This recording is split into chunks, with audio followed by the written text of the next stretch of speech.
Hello everyone, मैं हूँ किरण शाहपुरी और ये है आप लोगों के लिए कमिंग वीक का साप्ताहिक राशिफल।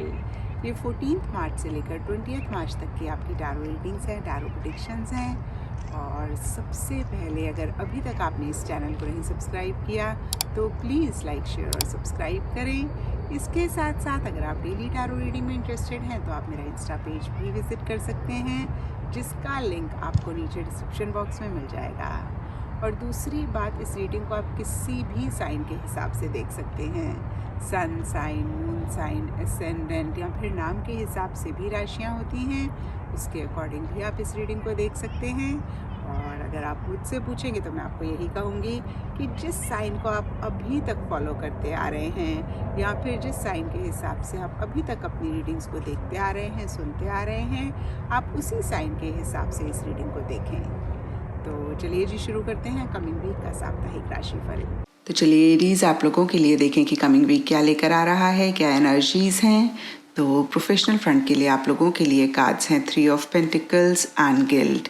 और देखिए 3 ऑफ पेंटिकल्स का कार्ड स्पेसिफिकली आपके प्रोफेशनल फ्रंट के लिए बहुत ही ब्यूटीफुल एनर्जीज़ की बात करता है। ये कार्ड मटेरियलिस्टिक, टैंजिबल या फिर मनी, पैसे से रिलेटेड किसी लेवल पे किसी तरीके का गेन, फ़ायदा होने की बात करता है या फिर इन्हीं चीज़ों पे बहुत ज़्यादा फोकस भी करने की बात करता है।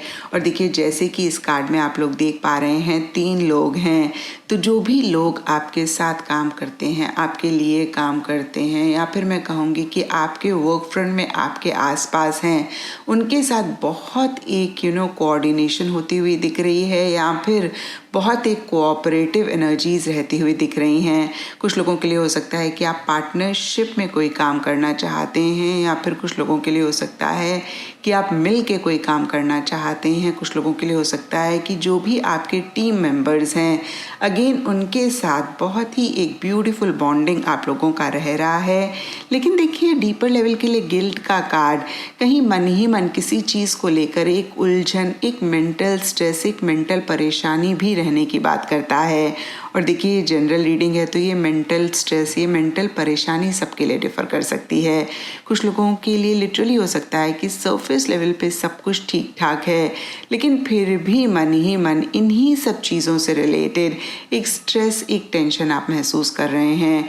यानी कि मनी, पैसा, टेंजिबल मटेरियलिस्टिक चीज़ों से रिलेटेड या फिर पार्टनरशिप में अगेन मैं कहूँगी कोई काम कर रहे हैं, टीम मेंबर्स के साथ किसी चीज़ को लेकर एक उलझन, एक परेशानी महसूस कर रहे हैं। या फिर कुछ लोगों के लिए हो सकता है कि पीछे कोई गलती, कोई मिस्टेक आपसे हुई, कोई इशू, कुछ मसला हुआ, उसके बारे में आप बहुत ज़्यादा सोच रहे हैं। और यहाँ पे मैं आपको यही कहूँगी कि जितना जल्दी आप इन एनर्जीज़ में से अपने आप को बाहर निकालेंगे, उतनी ही जल्दी जो भी अच्छी चीज़ें आपके प्रोफेशनल फ्रंट में हो रही हैं उनको आप इंजॉय भी कर पाएंगे और उनको आप अच्छे तरीके से यूटिलाइज भी कर पाएंगे। क्योंकि देखिए क्या होता है ना कि जब हम बहुत परेशान होते हैं या फिर मैं कहूँगी देखिए कि मन ही मन अगर हम किसी भी चीज़ को अपने माइंड में बहुत बड़ा बनाते हैं, क्योंकि देखिए इश्यूज़, प्रॉब्लम्स, परेशानियाँ ये जीवन का एक हिस्सा है, इनके बगैर ज़िंदगी पॉसिबल ही नहीं है। अगर मैं आपको पूछूं कि मुझे एक इंसान बताएं जिसकी लाइफ में कुछ इशू, कुछ मसला नहीं है, तो यकीन मानिए आप मुझे नहीं बता पाएंगे। लेकिन जब इन्हीं इश्यूज़, इन्हीं मसलों को हम डील करना सीख लेते हैं, हम कहीं इनको अपने मन में बहुत छोटा बनाना सीख लेते हैं, तो हम अपनी ज़िंदगी को बहुत आसान कर लेते हैं और जो भी अच्छी अपॉर्चुनिटीज़ आती हैं उनको हम अवेल कर पाते हैं, अपने ट्रू पोटेंशियल को हम यूटिलाइज़ भी पूरी तरीके से कर पाते हैं। क्योंकि देखिए फिर से जब हम नेगेटिव एनर्जी के अंदर फंस जाते हैं या अटक जाते हैं तो हम खुद से ही खुद का बहुत नुकसान करते हैं। क्योंकि ऐसे में हम ना अच्छी अपॉर्चुनिटीज़ को रिकॉग्नाइज़ कर पाते हैं, ना हम अपने ट्रू पोटेंशियल को यूटिलाइज़ कर पाते हैं और फिर हम इसी परेशानी में और ज़्यादा डीप जाते हैं। तो फिर से देखिए इन गिल्ट वाली एनर्जी से अपने आप को बाहर निकालें और सबसे आसान तरीका मैंने हमेशा आप लोगों को बताया है, सेल्फ टॉक का थोड़ा सा चेकिंग करना और जो भी नेगेटिव थॉट्स हैं उनको पॉजिटिव थॉट्स के साथ रिप्लेस करना। और देखिए अगेन नेगेटिव थॉट्स को क्वेश्चन करना, ऐसा आप करेंगे तो एक क्लैरिटी अपने मन में लेकर आएंगे और अच्छे से जो भी अच्छी चीज़ें हो रही हैं उनको एंजॉय कर पाएंगे, उनको यूटिलाइज कर पाएंगे। और पर्सनल फ्रंट के लिए आप लोगों के लिए Aries, queen of pentacles, reverse and maturity के कार्ड्स हैं। तो देखिए यहाँ पे 4 में से 3 कार्ड्स पेंटिकल्स के हैं। तो ओवरऑल इस वीक की एनर्जी मुझे दिख रही है जहाँ पे एक प्रैक्टिकल रियलिस्टिक तरीके से आप हर चीज़ को डील करना चाह रहे हैं, या मैं कह सकती हूँ मटेरियलिस्टिक टैंजिबल चीज़ों पे ज़्यादा आपका फोकस है। और देखिए डीपर लेवल के लिए मैच्योरिटी के कार्ड को देखें तो ये कार्ड बहुत ही ब्यूटीफुल एनर्जीज की बात करता है। देखिए इस बीइंग का पूरा ही सेल्फ फ्लावर से भरा हुआ है और बहुत ही ब्यूटीफुल फ्लावर्स हैं, ब्यूटीफुल कलर्स हैं और कहीं माइंड में से एक लाइट भी निकल रही है। और कुछ ऐसा ही अगेन पर्सनल फ्रंट के किसी एरिया में या फिर इन जनरल ही आप डीपर लेवल के लिए महसूस करते हुए दिख रहे हैं, जहाँ पे एक हैप्पीनेस है, एक कंटेंटमेंट है, एक जॉय है। और देखिए इस कार्ड में जो फ्लावर्स हैं वो स्प्रिंग की याद दिलाते हैं और हम सब लोग ही जानते हैं कि स्प्रिंग के टाइम में नई ग्रोथ होती है, नए फ्लावर्स, नई पत्तियां पेड़ों में उगती हैं और बहुत ही सराउंडिंग्स भी ब्यूटीफुल लगती हैं।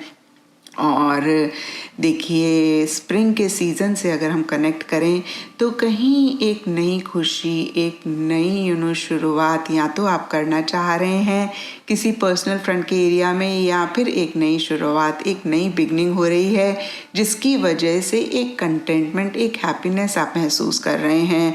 और बहुत ही ग्राउंडेड एनर्जीज मुझे दिख रही हैं, बहुत ही एक किसी लेवल पे अगेन सेटिस्फेक्शन भी मन ही मन रहता हुआ दिख रहा है। लेकिन देखिए सरफेस लेवल के लिए क्वीन ऑफ पेंटिकल्स का कार्ड कहता है कि आप अगेन एक प्रैक्टिकल रियलिस्टिक तरीके से चीज़ों को डील करना चाह रहे हैं। हो सकता है एक्शन इनिशिएटिव्स लेना चाह रहे हैं लेकिन नहीं ले पा रहे हैं या फिर नहीं ले रहे हैं। और यहाँ पे देखिए मैं आपको कहूँगी कि थोड़ा सा आप चेक करके ज़रूर करेक्ट करें अपने आप को। और कुछ लोगों के लिए हो सकता है कि आपका थोड़ा सा खर्चा हो रहा है और ये खर्चा किसी भी चीज़ पे हो सकता है, लेकिन मटेरियलिस्टिक टैंजिबल चीज़ों पे खर्चा ज़्यादा होता हुआ दिख रहा है। अपना लाइफस्टाइल मेंटेन करने पे या फिर कोई शौक़, कोई हॉबी पे ज़्यादा अगेन खर्चा होता हुआ दिख रहा है। और कुछ लोगों के लिए हो सकता है कि किसी फीमेल से आप किसी प्रैक्टिकल टैंजिबल तरीके के सपोर्ट को एक्सपेक्ट कर रहे हैं और वो उस तरीके से आपको नहीं मिल रहा है। एंड गाइडेंस से आप लोगों के लिए 2 द सी का कार्ड है और ये कार्ड कहता है एरीज की इस वीक आप गोइंग विद द फ्लो वाली एनर्जीज़ में रहें, बहुत ज़्यादा लॉजिकली चीज़ों को ना एनालाइज करें, बहुत ज़्यादा आप माइंड से ना चलें। अगेन देखिए यूनिवर्स पे कंप्लीट ट्रस्ट करके, कंप्लीट सरेंडर मोड में रहते हुए आप आगे बढ़ें। कोई अच्छी अपॉर्चुनिटी मिलती है उसको यूनिवर्स की तरफ से एक सिग्नल मान के आप ज़रूर अवेल करें, ज़रूर आप लें। और अगर कोई अच्छी अपॉर्चुनिटी नहीं मिलती है तो आप बियॉन्ड द पॉइंट परेशान ना हो।